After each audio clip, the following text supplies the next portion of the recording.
Hello students, आप सभी का स्वागत है हमारे रीडिंग कॉम्प्रिहेंशन के सेशन में। आज के सेशन में हम लेकर आए हैं एक नया रीडिंग कॉम्प्रिहेंशन। चलिए स्टार्ट करते हैं आज का सेशन और ये है आज का पैसेज आप सभी की स्क्रीन्स पर। The word democracy may stand for a natural social equality in the body politic or for a constitutional form of government in which power lies more or less directly in the people's hand.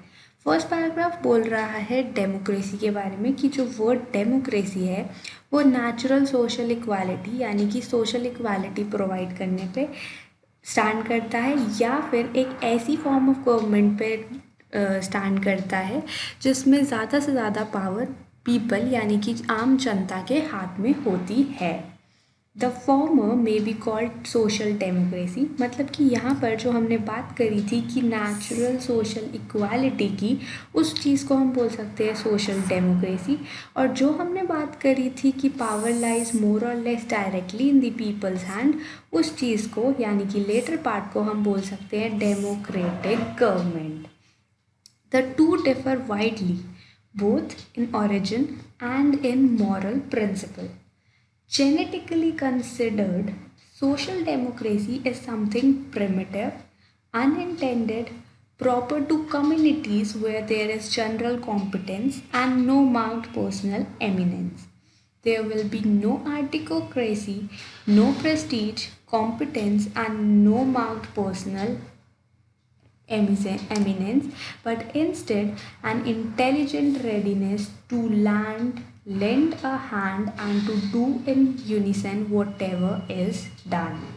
In other words, there will be that most democratic form of government, that is no government at all. तो second paragraph बोल रहा है कि जो social democracy है और जो democratic government है, दोनों के बीच में बहुत ज़्यादा डिफरेंस होता है। अगर हम बात करें सबसे पहले सोशल डेमोक्रेसी की, तो सोशल डेमोक्रेसी है जो है वो प्रिमिटिव है। अगर हम बात करें प्रिमिटिव की, तो primitive stands for something which is basic.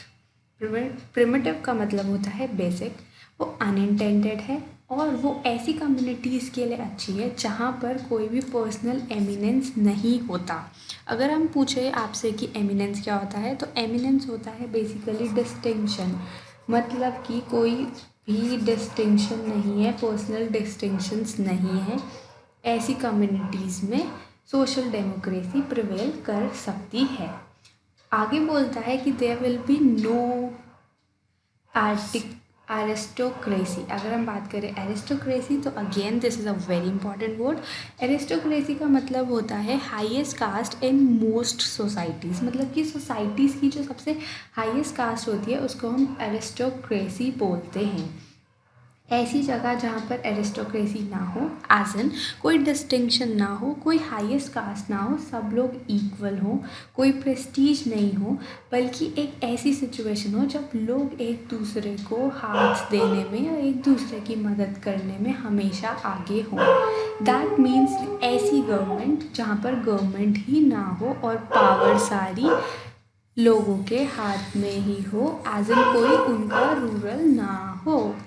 चलिए बढ़ते हैं नेक्स्ट पैराग्राफ की तरफ। नेक्स्ट पैराग्राफ कहता है, but when pressure of circumstances, dangers or inward strife makes recognized and prolonged guidance necessary to a social democracy, the form its government takes is that of a rudimentary monarchy established by election or general consent. A natural leader emerges and is instinctively obeyed. That leader may indeed be freely criticized and will not be screened by any pomp or traditional mystery. He or she will be easy to replace and every citizen will feel essentially his or her equal. Yet, such a state is at the beginnings of the monarchy and aristocracy. अगर हम बात करें इस paragraph की, तो ये paragraph बोल रहा है कि जब प्रेशर आता है सर्कमस्टांसेस का, डेंजर का या फिर इनवर्ट स्ट्राइफ का। अगर हम बात करें स्ट्राइफ, ये एक इम्पॉर्टेंट वर्ड है और इसका मतलब होता है बेसिकली वॉयलेंट कॉन्फ्लिक्ट। इसका मतलब होता है कोई भी वॉयलेंट कन्फ्लिक्ट, एज इन कोई बहुत बड़ी लड़ाई। वॉयलेंट कन्फ्लिक्ट होता है स्ट्राइक का मतलब। जब ऐसी कोई सिचुएशन आती है सोशल डेमोक्रेसी में, तो तब हमें चाहिए होती है एक रूडिमेंट्री मोनार्की एस्टैब्लिश करने की ज़रूरत। अगर हम बात करें वर्ड रूडिमेंट्री की, तो रूडिमेंट्री का मतलब होता है लिमिटेड टू बेसिक प्रिंसिपल्स। मतलब कि एक ऐसी monarchy which is limited to basic principles, ऐसी चीज़ को एस्टैब्लिश करने की नीड आ जाती है। मतलब कि इस सारी सिचुएशन से हमारी मोनार्की की बिगनिंग्स हो जाएगी और साथ में एरिस्टोक्रेसी की भी हमारी बिगनिंग्स हो जाएंगी। चलिए बात करते हैं नेक्स्ट पैराग्राफ की। Political democracy, on the other hand, is a late and artificial product. अगर हम बात करें पॉलिटिकल डेमोक्रेसी की, तो वो एक लेट या फिर इसके बाद आने वाला प्रोडक्ट है। It arises by a gradual extension of aristocratic privileges through rebellion against abuses and in answer to restlessness on the people's part. Its principle is not the absence of eminence. Absence of eminence इसका एक principle नहीं है, but the discovery that existing eminence is no longer genuine and representative. It may retain many vestiges. इसमें हो सकता है कि बहुत सारे ऐसे पुराने रिमेन्स हो older and older democratic institutions के। For under democratic governments, the people have not created the state that merely control it.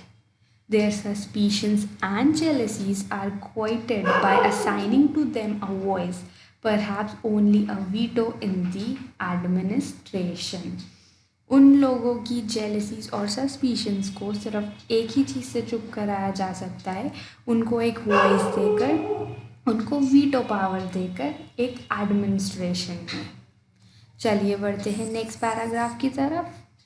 Next paragraph बोल रहा है the people's liberty consist not in their original responsibility for what exist but mainly in the faculty they have acquired of abolishing any detail that may distress or wound them, and of imposing any new measure which, seen against the background of existing laws, may commend itself from time to time to their instinct and mind. If we turn from origins to ideals, the contrast between social and political democracy is no less marked. Social democracy is general ethical ideal looking to human equality and brotherhood and inconsistence in its radical form. अगर हम बात करें social democracy और political democracy के बीच एक contrast बनाने की, वो कॉन्ट्रास्ट जो ओरिजिन से आइडियल्स की तरफ जा रहा है, तो जो सोशल डेमोक्रेसी है वो एक जनरल एथिकल आइडियल होती है जो कि ह्यूमन इक्वालिटी और ब्रदरहुड की तरफ देखा जाता है। और अगर हम बात करें डेमोक्रेटिक गवर्नमेंट की, तो democratic government on the contrary is merely a means to an end, an expedient for the better and smoother government of certain states at certain junctures. It involves no special ideals of life. It is a question of policy, namely whether the general interest will be better served by granting all people an equal voice in elections. For political democracy must necessarily be a government by deputy, and the questions actually submitted to the people can be only very large rough matters of general policy or of confidence in party leaders. मतलब कि जो political democracy है उसको एक government by deputy होना बहुत ही ज़रूरी है, और उसको जो लोगों ने क्वेश्चंस पुट अप करे हैं, जो लोगों ने अपना कॉन्फिडेंस दिखाया है, उसको सेटिस्फाई करना बहुत ही ज़्यादा ज़रूरी है। चलिए बढ़ते हैं इसके क्वेश्चंस की तरफ। ये थे हमारे ये था हमारा आज का पैसेज। पढ़ते हैं क्वेश्चन की तरफ। Question number 1, the author suggest that lack of marked personal eminence that is mentioned in the line 11 is an important feature of social democracy because। तो बात करते हैं इसके ऑप्शंस की। ऑप्शन नंबर ए बोल रहा है such a society is also likely to contain the seeds of monarchy and aristocracy. ये हमने पैसेज में कहीं ना कहीं लाइन पढ़ी थी, पर देखते हैं ये हमारा आंसर है या नहीं। इसके लिए पढ़ते हैं बाकी के options. Option B, the absence of visible social leaders in such a society will probably impede the development of a political democracy. Option C, social democracy represents a more sophisticated form of government than political democracy. Option D, a society that lacks recognized leadership will be unable to accomplish its cultural objectives. या फिर option number E, the absence of visible social leaders in such a community is likely to be accompanied by a spirit of cooperation. Question पूछ रहा था कि जो lack of marked personal eminence एक important feature बताया गया है social democracy का, वो क्यों है। तो यहाँ पे हमारा राइट आंसर हो जाएगा ऑप्शन नंबर ई, जो कहता है कि जो एब्सेंस ऑफ सोशल लीडर्स एक कम्युनिटी में है, उसकी वजह से हमारी जो स्पिरिट ऑफ कोऑपरेशन है वो उसके साथ साथ ही आएगी। चलिए बढ़ते हैं क्वेश्चन नंबर 2 की तरफ। विच one of the following forms of government does the author say is most likely to evolve from a social democracy? इनमें से कौन सी ऐसी फॉर्म ऑफ गवर्नमेंट है जो ऑथर के अकॉर्डिंग सबसे ज़्यादा इवॉल्व हो सकती है सोशल डेमोक्रेसी से। ये हमने पैसेज में पढ़ा था। तो यहाँ पे हमारा राइट आंसर हो जाएगा option number A, that is monarchy. Option में ये चीज़ पैसेज में ये चीज़ बहुत ही क्लियरली मेंशन थी कि अगर सोशल डेमोक्रेसी के ऊपर प्रेशर पड़ेगा तो उससे बहुत चांसेस है कि मोनार्की और एरिस्टोक्रेसी अराइज हो सकती है। चलिए बढ़ते हैं क्वेश्चन नंबर 3 की तरफ। The author of the passage suggests that a political democracy is likely to have been immediately preceded by which one of the following forms of social organization? जो author है वो बोलता है कि जो पॉलिटिकल डेमोक्रेसी है वो किससे इमीडिएटली प्रोसीड होनी चाहिए, कौन सी फॉर्म ऑफ सोशल ऑर्गेनाइजेशन से। बात करते हैं ऑप्शंस की। तो ऑप्शन नंबर ए है a social democracy in which the spirit of participation has been diminished by the need to maintain internal security. Option B, an aristocratic democracy in which the government leaders have grown insensitive to people's interests. Option C, a primitive society that stresses the radical equality of all its members. Option D, a state of utopian brotherhood in which no government exists. या फिर option E, a government based on general ethical idols. तो यहाँ पे right answer हो जाएगा option number B, जो कहता है एक ऐसी अरिस्टोक्रेटिक सोसाइटी जिसमें गवर्नमेंट लीडर्स ने अपने पीपल्स के, जो उनकी पीपल है, जो आम जनता है, उसके इंटरेस्ट को एक तरीके से नेग्लेक्ट किया है, उनके प्रति काफ़ी इनसेंसिटिव हो गए हैं। बढ़ते हैं क्वेश्चन नंबर 4 की तरफ। According to the passage, the people's liberty that has been mentioned in the line number 42 in a political democracy is defined as option A, a willingness to accept responsibility for existing governmental forms, a myth perpetrated by aristocratic leaders who refuse to grant political power to their subjects, या फिर the ability to impose radically new measures when existing governmental forms are found to be inadequate. Option D, the ability to secure concessions from a government that may retain many aristocratic characteristics. या फिर option E, the ability to elect leaders whom the people consider socially equal to themselves। तो यहाँ पे हमारा right answer हो जाएगा option number D, जो कि कह रहा है the ability to secure concessions from the government that may retain many aristocratic characteristics. चलिए बढ़ते हैं क्वेश्चन नंबर 5 की तरफ। According to the author of this passage, a social democracy would most likely adopt a formal system of government when the recognized leadership becomes necessary to deal with social problems. People lose the instinctive ability to cooperate in solving social problems. A ruling monarch decides that it is necessary to grant political concessions to the people. Citizens no longer consider their social leaders essentially equal to themselves, या फिर the human instinct to obey social leaders has been weakened by the suspicion and jealousy। Question पूछ रहा है कि author के according जो social democracy है वो फॉर्मल सिस्टम ऑफ गवर्नमेंट कब अडॉप्ट करेगी। तो यहाँ पे हमारा राइट आंसर हो जाएगा ऑप्शन नंबर ए, जब the recognized leaderships become necessary to deal with the social problems। जिस टाइम पे सोशल डेमोक्रेसी पे बहुत ज़्यादा प्रेशर पड़ेगा, डेंजर पड़ेगा, उस टाइम पे social democracy would most likely adopt a formal system of government.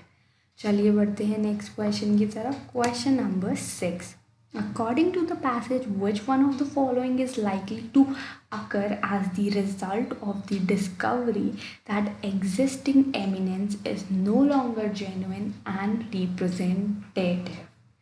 मतलब कि कौन सी ऑथर पूछना चाह रहा है, आपसे क्वेश्चन पूछना चाह रहा है कि पैसेज के अकॉर्डिंग इनमें से कौन सी ऐसी चीज़ है जो रिज़ल्ट है इस डिस्कवरी का कि जो एग्जिस्टिंग एमिनेंस है वो जेन्युइन और रिप्रेजेंटेटिव नहीं रहे।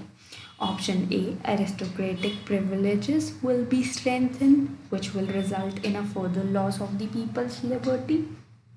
The government will be forced to admit its responsibility for the inadequacy of existing political institutions. The remaining vestiges of less democratic institutions will be banished from the government. People will gain political concessions from the government and a voice in the affairs of the state। या फिर people will demand that political democracy conform to the ethical ideals of social democracy. तो यहाँ पे हमारा right answer हो जाएगा option number D, जो कि कह रहा है people will gain political concessions from the government and a voice in the affairs of the state. ये पैसेज में बहुत ही क्लियरली मेंशन था, तो ये हमारा राइट आंसर हो जाएगा। बात करते हैं क्वेश्चन नंबर 7 की। Question number 7, which one of the following statements if true would contradict the author's notion of the characteristics of the social democracy. बात करते हैं हमारे ऑप्शंस की। Option A, organized governmental systems tend to arise spontaneously rather than in response to specific problem situations। The presence of an organized system of the government stifles the expression of human equality and brotherhood। Option C, social democracy represents a more primitive form of communal organization than a political democracy। Option D, prolonged and formal leadership may become necessary in a social democracy when problems arise that cannot be resolved by recourse to the general competence of the people। या फिर option E, although political democracy and social democracy are radically different forms of communal organization, it is possible for both to contain elements of monarchy। बात करते हैं इसके right answer की। तो इसका right answer हो जाएगा option number A, that is the organized governmental systems tend to arise spontaneously rather than in response to the specific problem situations. चलिए बात करते हैं हमारे आज के लास्ट क्वेश्चन की. इस पैसेज का लास्ट क्वेश्चन है, it can be inferred from the passage that the practice of government by deputy that has been mentioned in the line number 64 in a political democracy probably has its origin in, मतलब कि जो government by deputy की practice है वो political democracy में उसका origin कहाँ से आया. तो यहाँ पे हमारा राइट आंसर हो जाएगा option E, that is it has its origin in a policy decision. तो ये थे हमारा आज का पैसेज और उससे रिलेटेड क्वेश्चंस. अगर आपको ये सेशन पसंद आया हो तो सेशन वीडियो को लाइक करना मत भूलें, ज़्यादा से ज़्यादा शेयर करें और चैनल को सब्सक्राइब करना मत भूलें. Thank you so much.